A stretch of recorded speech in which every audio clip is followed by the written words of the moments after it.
آپ سے کسی نے سوال کیا، اور یہ حافظ ابن حجر اسقلانی نے تہذیب التہذیب میں اس سوال کو نقل کیا ہے۔ بڑی کمال بات ہے جو امام زین العابدین سے پوچھی گئی۔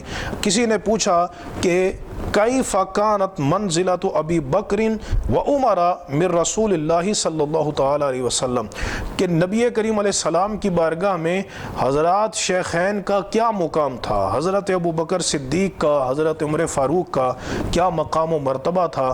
فاشار بیدہ الی القبر، تو حضرت امام زین العابدین نے حضور کی قبر کی طرف اشارہ کر کے فرمایا منزلتہما منہ الساعہ، کہ آج قبروں میں جو صدیق و فاروق کا حضور کی بارگاہ میں قرب ہے، یہی قرب، یہی مقام و مرتبہ حضرات شیخین کو حضور کی بارگاہ میں آپ کی ظاہری حیات میں بھی تھا۔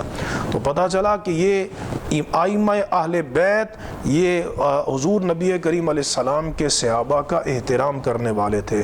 اللہ تبارک و تعالی ہم سب